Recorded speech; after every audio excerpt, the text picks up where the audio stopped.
You've always felt understood by your dog, in a way you've never felt understood by people. Your dog doesn't ask you to explain yourself, doesn't question your boundaries, doesn't demand that you perform a version of yourself that isn't real.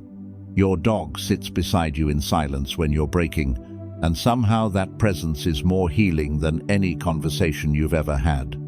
You've been told it's just a pet, just an animal, that the bond isn't real in the way human connection is real. But you know differently, because your dog has never betrayed you, has never extracted from you, has never made you feel like your worth was conditional. And Carl Jung understood why. Jung observed something in his practice that he rarely spoke about publicly, but wrote of privately. The patients who had been most wounded by human relationships, the ones who had given everything and been left empty, often formed profound bonds with animals, particularly dogs. And Jung did not see this as avoidance or substitution. He saw it as a return to something ancient, something pure. The dog did not operate from the ego. The dog did not have a persona. The dog existed in a state of presence that most humans had lost. And the empath, who had been starved for that kind of presence, recognized it immediately. The bond was not a replacement for human connection. It was a reminder of what connection was supposed to feel like. Jung believed that dogs existed closer to the self than most humans did. The dog was not fragmented by social conditioning. The dog did not perform. The dog did not lie. The dog's loyalty was not transactional. It was unconditional. And the empath, who had spent their entire life navigating the conditional love of people who only valued them for what they could provide, felt something in the presence of a dog that they had never felt with another human: safety. The empath did not have to manage the dog's emotions, did not have to anticipate the dog's needs at the expense of their own, did not have to perform empathy. The dog simply was. And the empath, in the presence of that being, could finally rest. The ancient bond between dogs and empaths was not sentimental, it was archetypal. Jung spoke of archetypes as universal patterns embedded in the collective unconscious, patterns that repeated across cultures and time. The dog, as companion, as guardian, as loyal presence, appeared in mythology, in folklore, in spiritual traditions across the world. The dog was the guide between worlds, the protector of the vulnerable, the one who remained when all others fled. And the empath, who had been abandoned by people who claimed to love them, who had been left alone in their pain, found in the dog what humans had failed to offer: constancy. The empath's bond with their dog was also a bond with something wordless. The empath, who had spent years trying to explain themselves, trying to make people understand, trying to articulate feelings that had no language, found relief in the fact that the dog required no explanation. The dog understood through presence, through energy, through the unspoken. The empath could be silent with their dog and feel more understood than they ever had in hours of conversation with another person. Because the dog was not interpreting, the dog was not projecting, the dog was simply receiving. And that receptivity, without judgment, without expectation, was exactly what the empath needed. Jung also recognized that the empath's relationship with their dog often mirrored their relationship with their own instincts. The empath, through years of conditioning, had been taught to override their instincts, to ignore the tightness in their chest, to dismiss the feeling that something was wrong, to prioritize the needs of others over the warnings of their own body. But the dog lived entirely by instinct. The dog trusted what it felt. The dog did not rationalize away discomfort. The dog did not second-guess its own perception. And in watching the dog, the empath began to remember what it felt like to trust their own knowing. The dog became a teacher, not through instruction, but through example. The empath also found in their dog a kind of mirroring that was absent in human relationships. The dog reflected the empath's energy without distortion. When the empath was calm, the dog was calm. When the empath was anxious, the dog sensed it and responded with presence. The dog did not take on the empath's anxiety and turn it into something the empath had to manage. The dog simply stayed. And that staying, that refusal to leave, was something the empath had rarely experienced. Most people left when the empath was struggling. They could not handle the empath's pain. They made the empath's suffering about themselves. But the dog did not leave. The dog did not make the empath's pain about anything other than what it was. And the empath, for the first time, felt that their pain was allowed to exist without needing to be fixed or explained or minimized. Jung believed that animals, particularly dogs, carried a kind of psychic sensitivity that most humans had dulled. The dog could sense shifts in energy, could feel the emotional state of the person they were bonded to, could detect danger that was not visible. And the empath, who also carried this sensitivity, recognized in the dog a kindred being. The empath and the dog were both perceivers, both attuned to the unseen, both operating from a place that others dismissed as irrationality or overreaction. But the empath knew, and the dog knew, that what they sensed was real, and in each other they found validation. The bond was also one of mutual protection. The empath protected the dog from a world that often did not value the lives of animals, and the dog protected the empath from a loneliness that had become unbearable. The empath, who had been used by people, who had been drained and discarded, found in the dog a relationship that could not be exploited. The dog did not want anything from the empath except presence, and the empath, who had given so much to so many and received so little, could finally give to a being who would never take more than was offered. There is a reason you can cry in front of your dog and feel no shame. What is that? Jung also saw in the bond between dogs and empaths a kind of soul recognition. The empath did not choose their dog arbitrarily.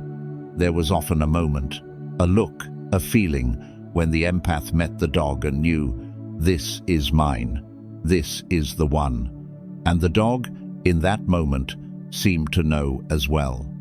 Jung would say this was the self recognizing itself in another form. The empath, who had been searching for a being that could meet them without pretense, without performance, without extraction, found that being in the dog.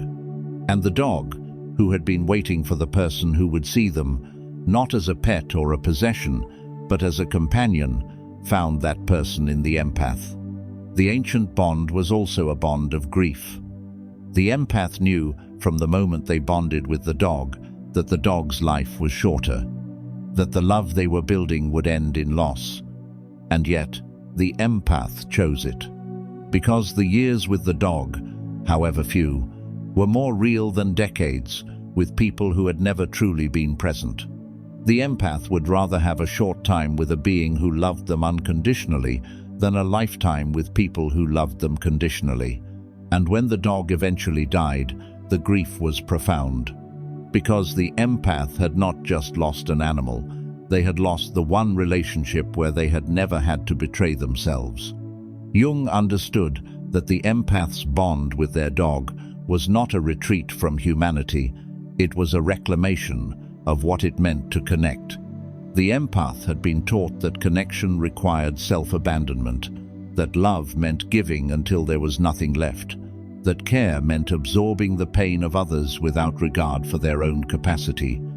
But the dog taught the empath something different. The dog taught the empath that connection could be mutual. That presence did not require depletion. That love did not have to hurt.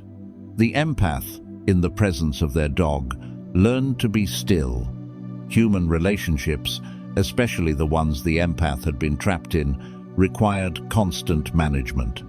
The empath had to anticipate, to soothe, to deflect, to absorb. There was no rest. But the dog required none of that. The dog was content to simply exist alongside the empath. And the empath, who had forgotten what it felt like to simply exist, began to remember. In the quiet moments with the dog, the empath reconnected with a part of themselves that had been buried under years of hypervigilance and emotional labor, the part that could just be. The dog also did not punish the empath for setting boundaries. The empath, conditioned to believe that saying no would result in rejection, had learned to override their own needs. But the dog accepted the empath's boundaries without resentment. If the empath needed space, the dog gave space. If the empath needed closeness, the dog offered closeness. There was no guilt, no manipulation, no withdrawal of affection as punishment. The dog's love did not fluctuate based on the empath's capacity to give, and this constancy was revolutionary for the empath. It showed them that love did not have to be earned, that presence did not have to be purchased with self-sacrifice. Jung also recognized that the dog anchored the empath in the present moment. The empath, who had spent so much time replaying the past or fearing the future, found in the dog a being who existed only in now. The dog did not hold grudges, did not ruminate, did not project anxieties onto the future. The dog was fully present, and in the dog's presence, the empath was pulled into that same state. The walk with the dog became a meditation. The silence with the dog became a sanctuary. The empath, who had been fragmented by the demands of others, became whole again in the simplicity of being with a being who wanted nothing more than their presence. The empath's dog also became a litmus test for other people. The empath learned to observe how others treated their dog. The person who was cruel to the dog, or dismissive, or annoyed by the dog's presence, revealed something about themselves. And the empath, who had learned to trust their dog's instincts, also learned to trust their dog's reactions to people. If the dog did not trust someone, the empath paid attention. The dog's perception was not clouded by social niceties or the desire to give people the benefit of the doubt. The dog sensed what the empath had been trained to ignore. And together, the empath and the dog formed a unit of protection. The dog protected the empath from external threats. The empath protected the dog from a world that did not always value its life. And both were safer for it. Jung believed that the bond between dogs and empaths was also a bond of healing. The empath, who had been wounded by betrayal, by abandonment, by the slow erosion of self that came from giving to people who did not reciprocate, found in the dog a space where healing could begin. The dog did not ask the empath to be anything other than what they were, did not require the empath to perform strength or positivity or competence. The empath could collapse in the presence of the dog and be held, not with words, but with presence. And that presence was enough. The empath did not need advice, did not need solutions, did not need someone to fix them. The empath needed someone to stay, and the dog stayed. The ancient bond was also a bond of non-verbal communication. The empath, who had been misunderstood by people their entire life, found in the dog a being who understood them without words. The dog read the empath's body language, their tone, their energy. The dog knew when the empath was sad, when they were anxious, when they needed comfort, when they needed space. And the empath, in turn, learned to read the dog. They learned the difference between the dog's play and the dog's distress. They learned what the dog needed, not through the dog telling them, but through observation, through attunement. And this non-verbal communication was deeper than most of the conversations the empath had ever had with another human. The empath also found in their dog a reminder of what loyalty actually looked like. The empath had been told by people that they were loved, that they were valued, that they mattered. But those same people had left when things became difficult. They had withdrawn when the empath could no longer give. They had found someone else to fill the role the empath had vacated. But the dog did not leave. The dog did not replace the empath. The dog's loyalty was not conditional on the empath's usefulness. The dog loved the empath simply because the empath existed. And that love, uncomplicated and unwavering, was the purest thing the empath had ever experienced. Jung also saw in the bond a reflection of the empath's connection to the natural world. The empath, who often felt alienated from human society, felt a kinship with the natural order. The dog, as an animal, was part of that order. The dog lived by instinct, by rhythm, by a kind of knowing that was not intellectual.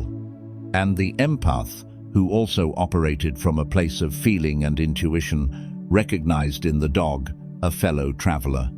The dog reminded the empath that they were not broken for being different, that their sensitivity was not a flaw, that the way they moved through the world, attuned to the unseen and the unspoken, was natural.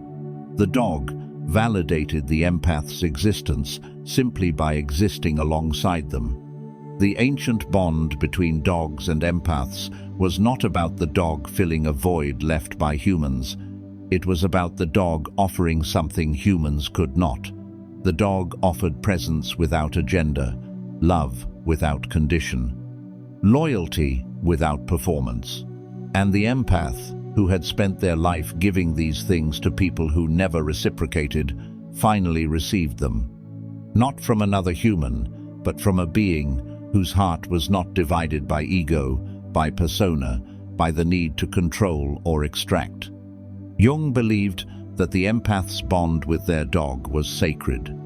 Not in a religious sense, but in the sense that it touched something essential, something archetypal, something that transcended the individual relationship and connected to a deeper pattern.